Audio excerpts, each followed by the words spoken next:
In the ancient land of Uz, there lived a man named Job. Job was a man of impeccable character.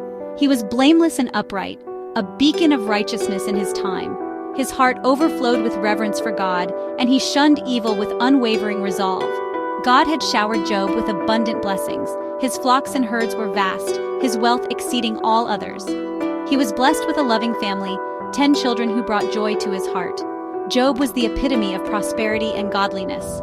One day, the scene shifted from the earthly realm to the heavenly courts. Satan, the accuser, stood before God. He questioned Job's devotion, implying it was rooted in his blessings. "Does Job fear God for nothing?" he taunted. Satan proposed a test, suggesting that Job's faith would crumble if stripped of his wealth and comfort. God, confident in Job's unwavering faith and integrity, permitted the test, setting the stage for a profound display of faith and human resilience.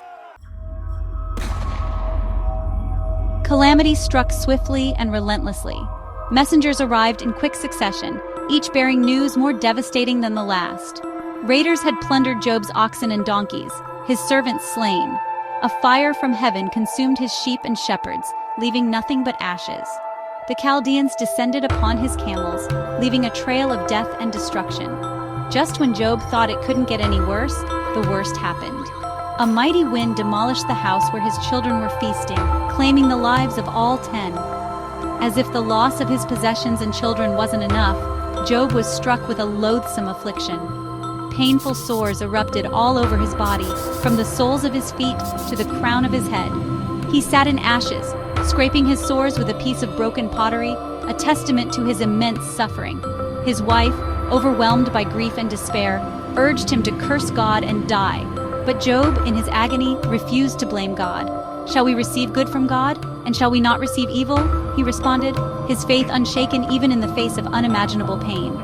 Through every trial, Job's resilience and steadfast faith shone brightly, inspiring all who hear his story.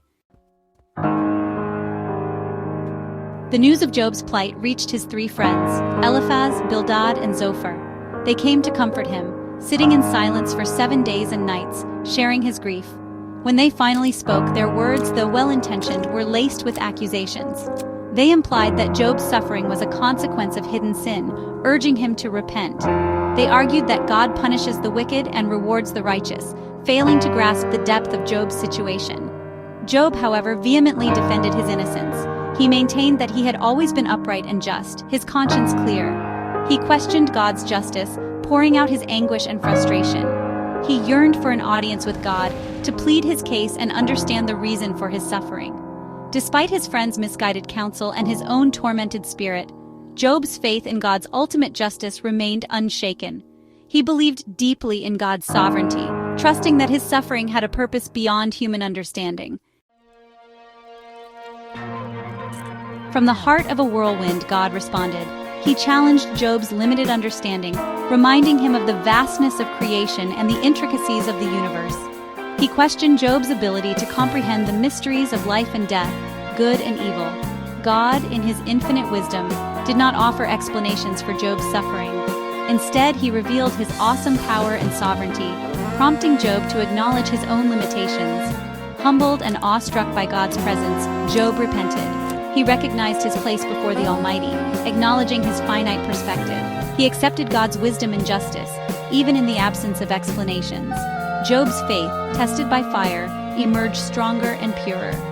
God rebuked Job's friends for their misguided accusations and instructed them to offer sacrifices.